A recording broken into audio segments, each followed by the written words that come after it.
Hey everybody, Ryan here, or MandRproductions, and today I'm bringing you my review of the LEGO Spider-Man Far From Home 76130 Stark Jet and the Drone Attack. Now, the Drone Attack, I feel like, is only a very small part of this set. It's basically just the Stark Jet with a couple little drones.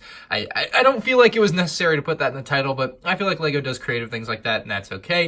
It includes 504 pieces, and I actually found this for $56 at Walmart in the US, but I believe the actual retail price of this, which is what you're going to pay for it at like lego.com, is going to be $70. So just keep your eye on that. You should be able to get it for a pretty good deal if you're a smart shopper. On the box here, we have Mysterio, Nick Fury, Happy Hogan, and Spider-Man as your four figures, which I think a lot of people are pretty happy with as far as this set. The box art actually just kind of is in a sky, so it's just the jet flying through the sky. The backside is pretty much more of the same with just a little bit more action going on and some features being shown off on the bottom side. So that is pretty much everything on the set. I gotta interject here real quick before we get on to the minifigures.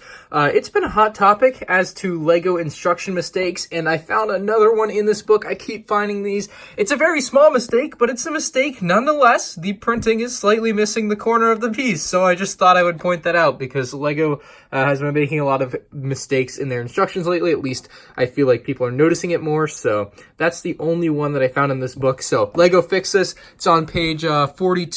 Other than that, good to go. On to the minifigs. Starting out with who I think is the least exciting LEGO minifigure in this set is the Mysterio character. And the reason I think he's the least exciting is he is in all three of the Spider-Man Far From Home sets, which makes him like the least rare. So I guess from that perspective, he's not as cool, but he does actually look really good. I love the torso print, which goes right down into the waist and into the legs and down to the feet. Pretty straightforward. He has gold hands. He's got his little shooters on his hand, which you can shoot off by pushing in on them like this. They will fly off his hand, and sometimes he'll fly off my stand. You never know. He has a nice purple cape, which you can lift up to reveal some back printing, which is hidden by the cape most of the time. So that's there, but you're never really going to see it. His head is a simple silver head with a fishbowl on top of it. So pretty straightforward character. I like him, but he is, he's in the other two sets, so not as fun as the others. Here we have Nick Fury, who looks actually awesome. I love his eye patch just printed right on there. It is a little bit weird that the eye patch just kind of originates from somewhere on the left side of his head, ends on the right side, and just restarts around back. I like that they did go all the way around, but I also don't like, I don't know where to feel about that because it's odd and awkward to have that gap there, but it also is nice to have the continuity around back. I don't really know where I stand on that one. It could have gone either way. He has a very nice print that shows his jacket being open, showing his shirt underneath, a little bit of his belt in the jacket or trench coat kind of continues down onto his legs. He has a pretty typical LEGO weapon there. The backside is a pretty simple print, basically just some lines to give some texture to it. So very, very nice Nick Fury figure, and I think a lot of people are going to be happy with this one. Here is Happy Hogan, pretty simple figure, basically wearing what seems like a tuxedo or some sort of suit there. He has a pretty stern look on his face with a pretty standard black hairpiece. Removing that hairpiece will reveal his second face, which is much more of a meh look. So that's pretty much the whole figure there. The most interesting thing of this figure to me, though, is actually the weapon he's carrying, which is just like an actual like LEGO gun. Like, I don't know. I didn't know this piece existed. I don't think maybe it was in the Hanzo vs. Genji set from Overwatch earlier this year, but it still is just such an odd piece to see in LEGO because it looks so realistic. But that is the weapon that they gave him, so pretty interesting to see. Finally, we have this absolutely gorgeous Spider-Man figure. I really like the way this one looks. I don't have a ton of Spider-Mans to compare this to, so this is like automatically the best Spider-Man I own, and I'm in love. Like, I really think it's really, really good. They gave him arm printing, dual molded legs. They even have printing on the front of the legs to give it even more texture. Like, this is just an excellent figure. The head print is very nice as well, with the lines on the back, just kind of like Nick Fury, where it just kind of has the gap in between, just kind of the way it has to be done to print on there, I suppose. But that is an awesome looking figure in my opinion, and really if you're looking for a good Spider-Man, this might be the set to get for you at $56 at Walmart or most places when it's on sale. $70 you might be paying too much, but for a Spider-Man like this, whoo, this is nice. Here is the jet in all of its glory. It's actually a pretty dang well-sized model for the price, if you can get it on sale, obviously. It's a little short, like the height of a minifigure is barely going to fit in there, but it's going to fit, which is nice. You have the two drones, which we'll take a quick look at first. They are both the exact same design. They have some stud shooters on them, and that's about all they do. They do have a stud on top, which is going to allow you to grab them with one of Spider-Man's spider web ropes. So we'll get to that feature in a little bit, but that's the only other thing that it can do. So stud shooters, and you can grab it with the rope. Of course, you can play around with them. Swooshability is big on these. You know, they're not going to fall apart in your hand. So good swooshability, of course. Speaking of swooshability, the Jet. Oh my goodness. Talk about swooshability. Who doesn't love swooshability? So I guess we'll start on the bottom for the Jet. It actually is covered on the bottom with inverted tiles, which is something you don't see too much, at least not in this quantity of inverted tiles. You see like 5 usually. This thing has like 12 on the bottom. It's actually pretty crazy. It also has this very nice little blue stud on a like ball joint there, and I think that's supposed to just be thrust, like upward thrust, I'm pretty sure, unless that's a light, but I'm pretty sure it's like a thruster of some sort. I'm sure you guys probably know more about this Jet than I do, like at least like the technical things, but from a design standpoint, it is pretty dang sleek. I wonder if it can actually fly. I guess we'll have to test that in a future video. We'll go down to the cockpit here, because I'm sure that's where you want to see. They actually have this whole printed cockpit piece, nice exclusive printed piece. The problem I have with this in general with them printing these pieces and the way it looks is they should make it a little bit more of a yellowed white. Like they should dumb down the color a little bit, because this white doesn't match the white on the brick. And I know it's such a nitpick, like it's really not a huge deal and you're not going to pay too much attention to it in person, but I wish they would try a little bit harder to match the color of the brick, because the whites are just different whites and that's the way it is. So you got a little bit of blue accenting there on the right side, and also it's going to be on the left side of the cockpit there as well. Nice little black bump there for whatever reason, just kind of a connector, I guess, to the wing from the fuselage of the plane, I suppose. Now you can open up this whole cockpit area. It all opens in one fell swoop with this entire panel here. So the whole thing opens. You can see pretty much the entirety of the front side of the interior there. With the cockpit, you actually have some cool stickers in there.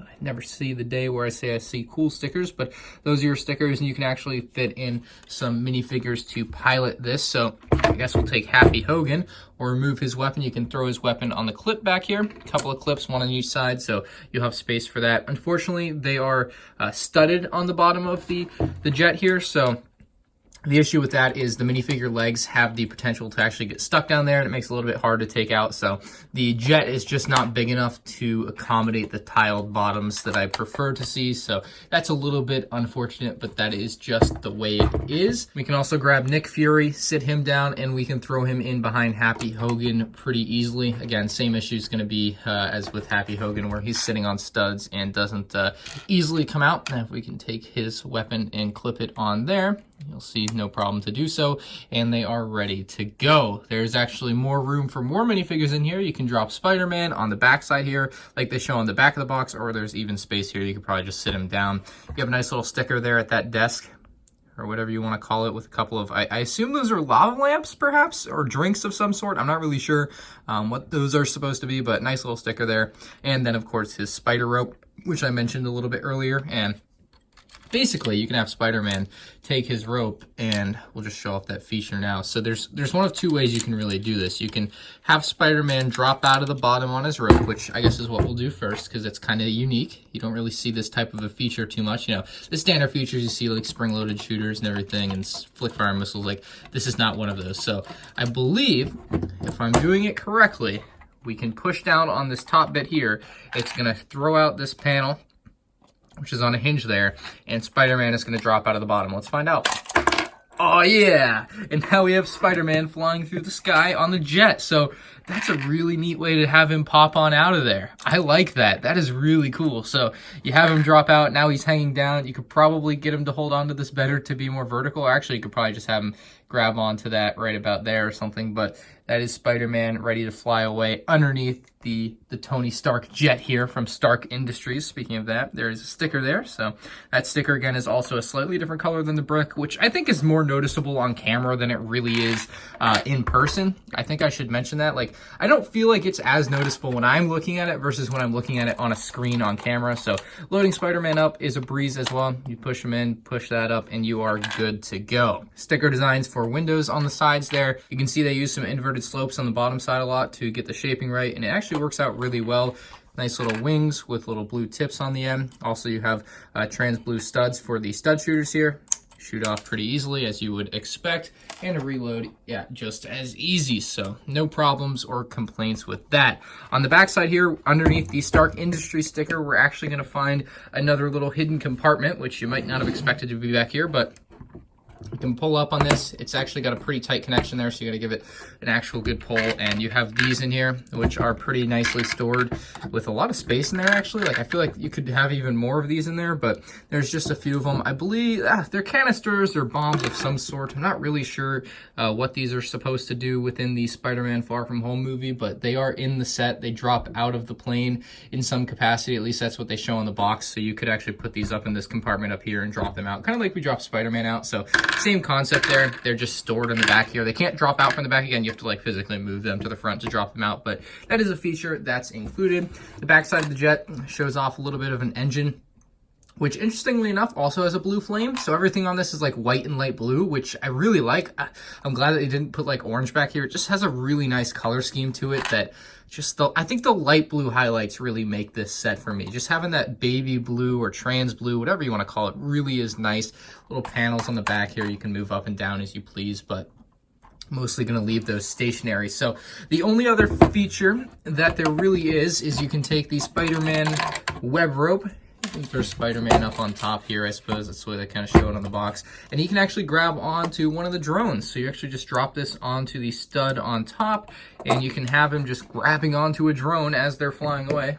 Angle this upwards a little bit, and you can see Spider-Man has that drone within his grasp, so you can pull it up or whatever you want to do with that. But that is a feature, kind of swings a lot, but definitely something you can do. Very cool to see. So I like that they were able to include so many little features that you wouldn't think would really work on a set like this, as small as the interior really is, and it really has a lot more play value than you would think for what the vehicle actually is. So I'm pretty pleased with this. So I've showed you all the play features, and you now know everything you need to know about the new Lego Spider-Man Far From Home Stark Jet and the Drone Attack set. Again, $70 in the US is a bit pricey, but I did find this at Walmart for $56, which is 20% off the retail price. So if you can get it at that $56 price, I think you're getting an excellent little set. My only complaints about this set are going to be the off-white colors that they have for the print and the stickers, which again are a lot more noticeable on camera than they are in person, I would say. I feel like I just don't pay attention to them in person, but when I'm looking at it on camera, it just looks odd. So just keep that in mind. The minifigure selection is excellent. Mysterio, Spider-Man, Happy Hogan, and Nick Fury are all excellent Lego minifigures that I think any Lego Spider-Man Far From Home fan is going to enjoy. The figure selection in this set is great. The drones are nice little builds, and of course the jet is an awesome jet. You don't get very cool Lego jets too often, I feel like, and this one may be one of the best ones they've ever made. Let me know what you guys think about this set in the comments section below.